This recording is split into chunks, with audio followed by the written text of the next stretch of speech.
Réalité africaine. Qu'est-ce qui se passe dans la coutume na biso? Quand tu as famille, tu as coutume parce que coutume est quand facilité. Tu as coutume quand diable a lukaka et loko cause la passe pour na batu ba kokisa. Ya mona chango coutume. Évoluer na ba Congo. Comment on appelle ça encore? Oya mbongo.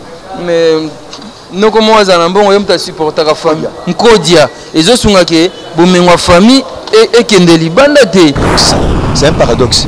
Les gens tu valais au Seigneur biso surtout bato to ka lo banzambe to koisa. Les gens tu valais yomoni satan azo s'accrocher beaucoup plus, azo karma beaucoup plus na ba coutume pour na coutume kanga via bato. Moi c'est na mobali à fragrance bazo commettre adultère.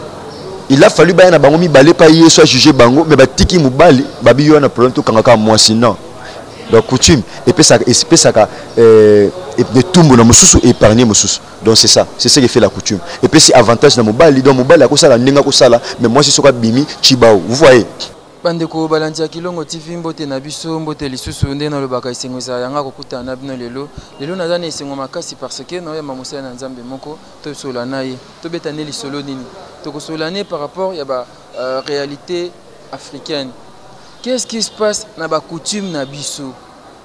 Balobi coutume na biso il faut to sa yango ndimso balobaka peuple sans culture aza peuple moko mort pardon. Donc il faut azana culture, il faut azana coutume eza bongo bokoko na biso jamais okokima bokoko jamais oko éviter bokoko. Il faut to zana yango. Nazaki na pasteur moko so pe pasteur so nende ba benga wa ba yinda lobi kongola komo kima bokoko na ye po asela bokoko ba paya.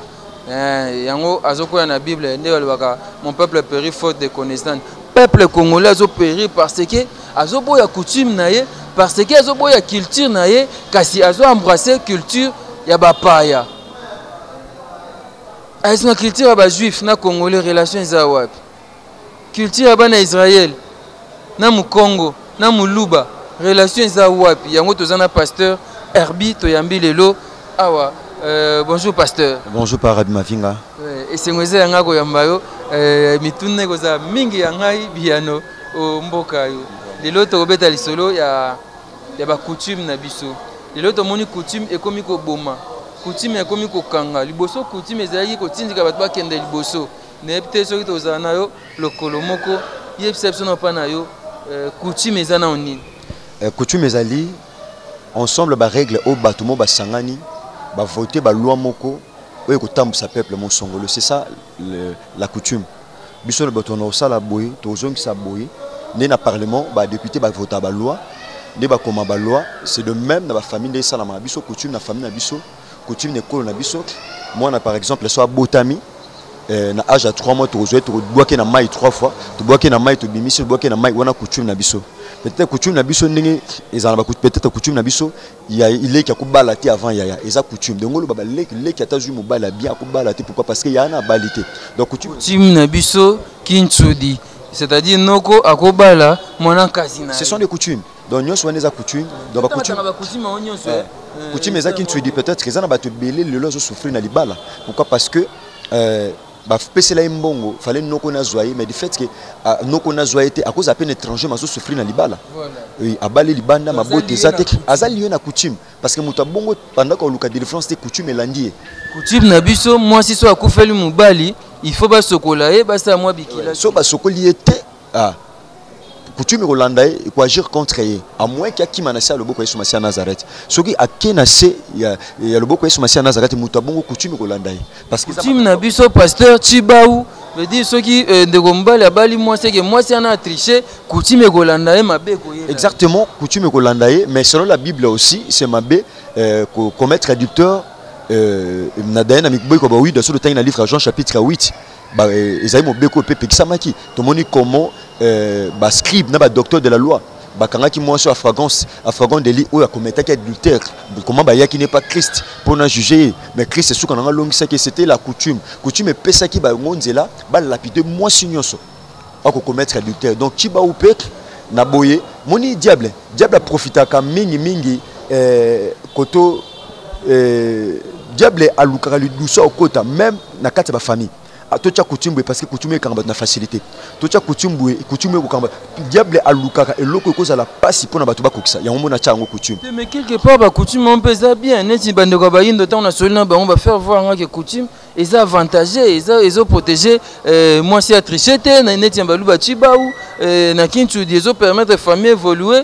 na ba Congo comment on appelle ça encore o ya mbongo mais non comment on a mbongo yom ta supporter la famille nkodia ezo sunga ke bomengo famille et kendeli banda te quelque part avantage pesant à coutume parce que vous les chrétiens vous ne pas dire seulement vous les chrétiens va comme bimsa coutume n'est déjà purement bondoki par Arabi Bible bien livre à Proverbe chapitre 10 verset 22 au but son bon samaritain to benga P10 22 le but c'est la bénédiction de l'Éternel qui enrichit et une la fait suivre aucun chagrin kodi ko pambola mututo contraire moni satan soit pesi na gauche par Arabi au zelo na droite so satan na pesi yo na gauche na droite au zelo loko eleki ou apesa que na gauche donc c'est comme ça diable soit pesi yo lipa au zelo pied boulangerie alors je vais plutôt passer ça de farine. Soit passer ça de farine, alors c'est la boulangerie pas non. Donc le diable est comme ça. Le diable a coupé ça de l'autre côté sans intérêt.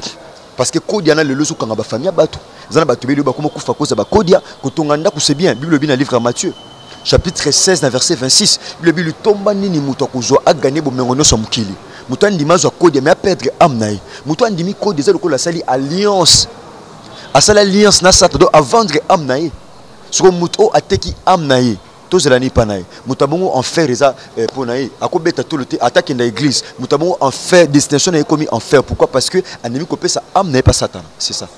Donc c'est pour dire que coutume eza mabete, bato ba voter ba loi, mais Satan a profité de la coutume ou sous net na ba mariage. Ou tout ça la eza coutume. Et par exemple voilà ça c'est accepté dans la Bible le mariage coutumier. Ezanden, coutume ezali et loko ezo protéger ou ezo tambusa libota mo songolo par exemple biso na femme na biso muto alinga bala mo na biso fa pesa biso sac ya mungu ça c'est la coutume wa faut to respecter parce que eza ba droit ezo pesa ma po muto azwa mwasi mais so le bina muto biso femme na so muto bali mo na biso abotane bana misatu te biso bana femme na biso na coutume so bana basuka na mibale non on est-ce que comme lo mususu comme bondoki to bina libala to zena ndeko moko bon asala ki nde na kinto ba kanga lupangu asali kanga lupangu azui mwasi asengi mwasi baboti pe mwana et puis mwasi akufi famille ya mwasi balobi bango bayebi teke mwana bango akufi il faut ndeko wana abala nanu mwana na bango bon makambo okunda bakotala après ndenga coutume na bango bon ça c'est la coutume yongo tolo ba coutume eza bondoki comment muto ndima abala muto akufa bilobi na livre nzamba lobi na Genèse abi l'homme quittera son père et sa mère s'attachera à sa femme nzamba lobi te s'attachera à une femme morte à une femme vivante donc bako ba le bembete moni coutume mingi zoya zo pona ko kanga biso na marambe belé ba domaine belé comment muto bimisa dot pona muto sakufi pourquoi pas bosenga kiango tango pour nité bosenga tango de son vivant tango akufinde bozo on beaucoup mo lukelo musuna sima parce que derrière toute chose papa Rabi il y a un esprit c'est qu'il y a un esprit ozo courir derrière makambwana d'autres ba pesa ngo po muto azana bombe jamais ko pesa ngo pona muto akufa o pesi d'autres pa muto mo azana sama beli bala ngo sala mana sama bele et ça matin yo akufa ko rejoindre ton deni donc c'est pas ça donc c'est pour dire que ça ba to belo baza okanga ma pourquoi parce que ndé ko bala libala bana bon bilo mususu ba coutume mususu ezana ba antivaleur ba coutume moko antivaleur ozo ya pona okanga via bato lelo bato mingi lelo par Arabi baza okanga non parce que batambula ki bien te mais ba coutume landi bango yango yazo ko empêcher bango ba fongo na vie donc coutume ndenge wana oh faut bala mo na biso papa Arabi babala ebembete quand même babala ebembete muto azaki moi ça azaki vivante a 8 ans bala était tant akufina ki bala donc voyez c'est un paradoxe ça. C'est un paradoxe. Les gens tu valais au Seigneur biso surtout bato to kailo banzambe to koisa. Les gens tu valais yomoni satan nazo s'accrocher beaucoup plus, azo karma beaucoup plus na ba coutume pour na coutume kanga via bato. Alors que le banzambe il peut saka loi te pour na kanga bato. Le bin livre Jean chapitre 1 verset 17. Le bin la loi a été donnée par Moïse parce que sans la loi smibe ko sokezate liwe kozalate masumu kozalate mais masumu ya kaka tangu loyer. Le bin Jean chapitre 1 verset 17 la loi a été donnée par Moïse parce que loi Moïse sali kolula moi ça muninga te ko yibelo ka mutute ça c'est la loi mais Christ a ya quitté pas la loi a memela ki biso grâce na ngambo à droite il y a gauche il y a la loi mais na ngambo grâce oh et la loi et la grâce c'est la grâce qui est plus forte que la loi grâce et les carglo dans ma casse. Parce que Mouta même la biso ngolo za na bon moiti lelo. Donc la grâce est plus forte que la loi. Donc ngolo nzambe ya Yesu Masia Nazareth yango permettre biso lelo. Yango zo kosilisa malembe ba coutume oyo ezo kanga via ba nzambe. Au monde peut-être azan étranger mais coutume elandi partout sikazalik. Donc ba coutume lelo et komi moko biloko ezo kanga bana na nzambe pe ba pagano bato nyonso bazana ba famille remarquer famille bazana ba logique mo ba vivra so bimi ba logique wana makambesi ba souté. À tous amayela, à tous andeni, sur le respect du principe on a été et si oh muto souvent muto aza parfait zate par rabi. Muto aza parfait na mukila zate, muto attribu chaka, muto akuya kade moment à l'autre. Donc tant quand il y a la coutume, quand il y a des lois, c'est pour dire que muto akuya kana mibeko. Donc ba coutume vraiment il y a normal il y a normal ba coutume d'être mariage. Ils ont pas coutume mais ba coutume o ezakana kolantsama na babiloko musu na sima il y a un esprit derrière. Vous voulez dire que ba coutume il faut to bannir ango to longola ngo nyonso to tikala kana mariage ne ba senga ka dot tout ça. Bon par rabino to le ba que moni bato basala ba coutume bato ba fota ba coutume. Bato ba fota ba coutume la plupart sont des sorciers. Oh. Oui, dans ba famille des ancêtres non? Ba ancêtres beaucoup plus basala nzambe te. Basala ba koko, basala ba koko, ba ancêtres na biso mo basala ba koko. Basala ka nzambe te. Basala kanzambete ba on sait très na biso basala bokoko basala ba moi basala banzamba moi bakoboko basala makambe belé o pesa nzambe lokumu te so makambo wana bakanga mingi makanga makampo na défaveur à bato ezana ba famille aussi te kama na coutume ezana famille musu ba génération musu te kama pendant que tout le beza ba génération c'est te kama o remarquer bato bazali lié tellement na coutume à tel point que muto fongwa mazate sur tous les plans sur tous les domaines bande ko makambo ya coutume oyo Nazana dossier nango tellement munene on ne saura pas parler de ça dans émission moko et papa Herbi na ke na matanga moko tozena koko noko ba pese parole na cimetière azu etati ambila comment on appelle ça encore régime ambila alobi azu abambi yango na mutu ya cercueil bou c'est-à-dire tout celui qui nyonso azana base ya liwa ya ndeko wana il faut ndenge bambi les tela na régime voilà mubandolanda na moko ndengwana mususu toke azui bakundi ebembe na nini na comment on appelle ça flèche flèche basimbisi mowe flèche ti bakundi na flèche mususu kombo il y a des choses comme ça moi na botami banjo sokolena mukuwa ya likaku to ya mukomboso. Il y a des choses comme ça. Et ça tellement belé ndengo le bakiawa moi na goksi un mois baki ba boaki na mai na ebale ba bimisi mona or to biki na ebale pe milimo ya mai ezaki belé. Donc eza na ba biloko belé oyo tant mususu to kwa kolobela nyonso ante na émission moko mais à ce que vous dites Barabi na yana baxelo moko eza très important tant oloba bazumona basozi na mkuwa makako.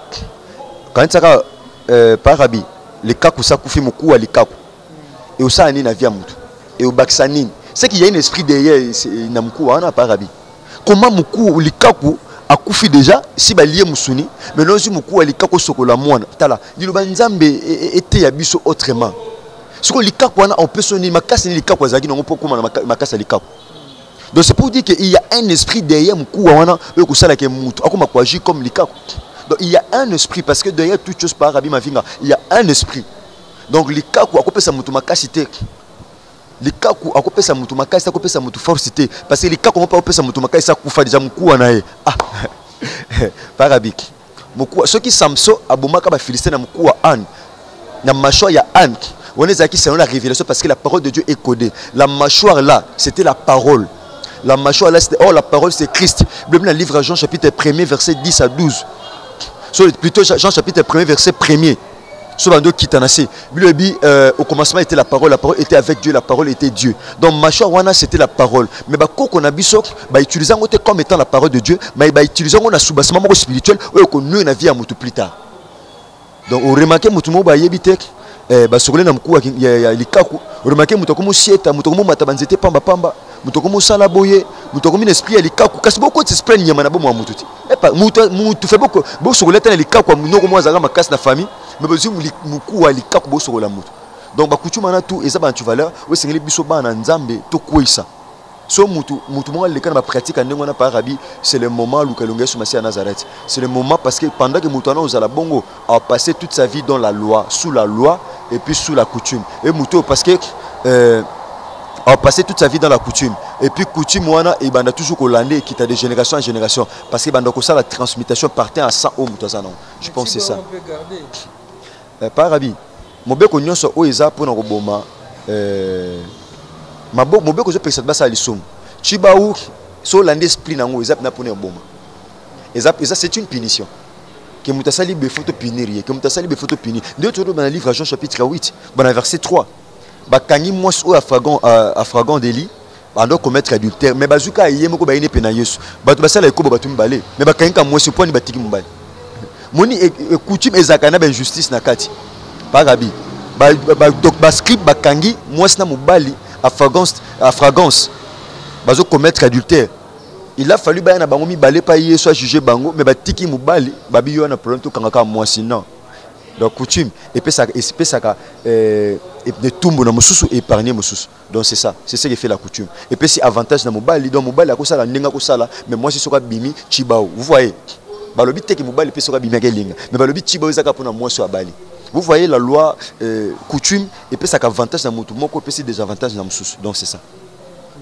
Voilà, ça c'est très bien. Je crois que vous connaissez le pasteur Herbie. Il y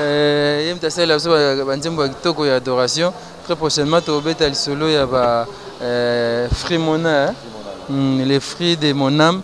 Et ça va album Oya Bimsaka Bimsaka. Banjemba moza kitoko boyoka kama mwa mingi to beta kama pe a pana biso Frimona. Et ça kitoko prochainement to lukatolo basusu adoration. Mais aussi ça n'a pas coutume oyo. Et ça ngam tout passe.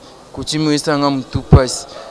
C'est que coutume, il faut carrément tout tika yango. Mais bande ko na biso ba yindo ba bi jamais to kotika coutume. Abi wanande tamboleli ya bakoko na biso ya ba yindo.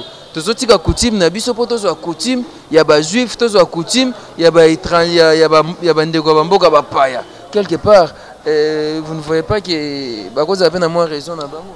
Ba rabi tozui coutume ba payaté sauf que nous lisons la parole de Dieu. Nous utilisons la Bible. Tout ça là, c'est pas la coutume, c'est la parole de Dieu. Autant la coutume, la parole de Dieu a des principes à respecter. Est-ce que Bible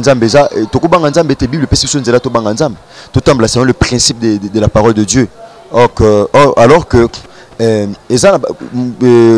coutume au moment où l'obéla, au ça les kobo, au ça la ni deux coutumes au mouchoua kangami nango toute sa vie et demeurer na kati au zala vivre na dépendance moko songolo. Coutume même biso dépendance moko songolo même biso ba problème au songolo remarqué na kati ba coutume de bandeko na biso ba oloba ndeti toloba bato ba yindo on est de noirs on a des peaux noires bien sûr mais puis le bien biso puisque les enfants participaient au sang et à la chair Christ lui-même a participé au sang et à la chair afin que a sauver mokili mobimba sauver bato bandimeli bandimi ko pesa bon mais bango pa na livre hébreu donc c'est pour dire que bandeko oyo o balbaki bon ba biso to ba yindo to sel ba coutume ba yindo je crois ko pesa ba dot et ça coutume bandoko ba koma o to la ta veste c'est la coutume ba coutume wana eza nango normal mais on remarquer ba tumiso ba comme tord kango na ba sens on remarquer coutume o to sel ngo pesu bien te to balisa mwana to ko ba groupe électrogène natanga ka ba ko ba senga ba groupe électrogène basenga wote par arabique tant que la groupe électrogène ezala raté na calendrier ezaki kolema ezaki nini mais le comme groupe électrogène bakomusenga carton makayabu bakomusenga basaki ya nini do sentir que coutume wana de plus en plus to komo komisango pour kilo moko boye kanisa ndiko na moko alinga bala par arabique basenge écran plasma basengi moto écran plasma so bali to tika na coutume to tika na wakala batu mutanga bala obina ye ça va yaka na mungwa yaka na mapa yaka na sukali yaka na café zo mo sikende mais pourquoi bango ba yindo ba bito tika coutume bango ba commencer na makambo o tinda plasma basengi dot $1050 bato basengi bana posa bana esprit muso na sima makambo ba linga ba sima makambo bango ba oloba donc c'est ça basengi plasma basengi basana minene bamusu basengi sac à farine donc somme tanga ça la boulangerie na fa senga farine na libal donc c'est pour dire tala coutume ezana ba aventure ebele par arabi ba aventure ezebene ba coutume o donc bandoki bazo profiter mutu so alinga chaussure noir au pc à chocolat au remarquer ekotiki ndoki pourquoi parce que azoki chaussure à chocolat alinga à chocolat donc coutume ezana ba makambo ebele ezana ba esprit ebele na sima nango o soki mutu ami pesi penza nango akomi mo wumbo wa coutume donc mutu alingi mingi loi akoma mo wumbo loi parce que ça passe le quoi tout ça imparfait to accomplir nyonso na mbala moko donc to koyaka toujours mais grâce ya Yesu Masiya na o memela biso ngolu na makasi na biso te ce n'est ni par la puissance ni par la force après ce molimo mosantu na nzela na nzambe nde lelo biso ba Kristo tozokoka ko se retrouver to bima na ba loi oyo famille na ba coutume wana donc c'est ça.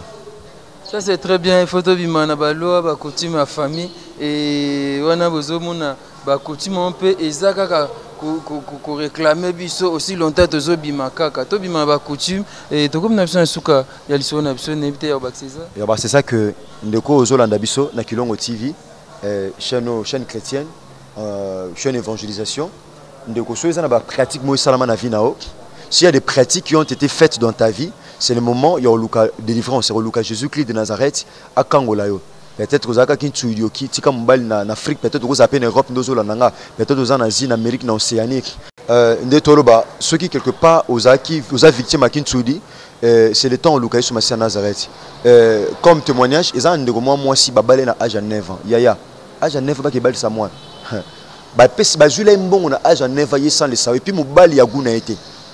Mobali ya guna donc atikala ko sala choix te na vie donc tant comme na 17 ans mama koti na ndako libala atikala ko sala choix te na vie donc qui tu déjà ba imposer mutu donc qui tu donc loi coutume eza ko imposer batu ne loko batu balingi te donc je loko sengeli to peut-être que le cas na ba pratique à lolingana et comme tango ndeko nanga mobali pe moi sokozo na nanga partout le monde ya luka délivrance et pe na Yesu Masia Nazareth batu mi le ba comme victime à souffrance à cause ya babiloko lo la boy. En tout cas, bien aimé, c'est le temps de racheter temps. Ngongo yango luka délivrance, yo le kana ba pratique à lolenge oyo. Yesu Masia Nazareth za pré pour no kangola yo. Vraiment tika kola pambola yo et surtout bien aimé Kilongo TV na linga ki bien aimé tous s'abonner ma casse chaîne oyo za chaîne zo pesa so ba enseignement partout pa etozali. Ndeko nanga mwasi ndeko mobali o s'abonner na chaîne o Kilongo TV. Mais eza pour intérêt na o l'action comment ko vivre, o l'action comment ko mena na makolo Yesu Masia Nazareth, o l'action comment bien aimé peut-être za ba pratique so sama na vie na yo na ba ndoto lota ba biloko mo boy. Mais nzela Kilongo TV o découvrir comment faire pour que la situation je pense que c'est ça par Arabi. Merci beaucoup pasteur Herbie. Je pense que boyoki makambo lobi yo oyo oza lié na coutume. Coutume na mne kanga yo. Bala tso singa luketo yebati na te. Omona pe ya rouge. O te za nga coutume na biso. Biso na coutume na biso oyo boye basi balia kate. Soki mwasi akufi fo ba sokola yeba sala soki bikila kila. Coutume na biso. Biso na coutume na biso fo yo obala noko na yo to obala ndeko na yo coutume on nani asala tuna ka stata na bino tuna noko na bino na asala coutume ke na coutume na biso ba de sokola mwana na mkuu wa likaku ou bien na crâne ya mboloko e uta wapi makambo coutume na biso ezaka boye coutume na biso ezaka boye surtout na makambo libala coutume ekomi na mwa buzoba mingi ndeko za partout zolanda biso ceux qui émission o intéressé yo ba numéro est affiché benga ceux qui peut olingo sola mosala na nzambe o bengi okosola na pasteur Herbie yo ozo nécessité prière to pe délivrance ko hésiter te chance yango epesa melio occasion yango epesa melio saisir yango ndenge nini osala makambo esimbaka te ndenge nini na famille na bino kaka mutu moko nde azala na mbongo bino nyonso ye kaka muta supportaka bino esama wapi pona nini kaka ye nde azala na mbongo. Réalité zébélé en Afrique, to bondela, to luka moyen de délivrance, to longwana ba lien wana, to longwana mignololo ya coutume et izamala mpona biso. Merci beaucoup na koko de madasi mabilili, merci Egor Silou, merci et pas Nathan Kifuta, to kutani bongo mbala sima numéro ya sika Kilongo TV. Merci.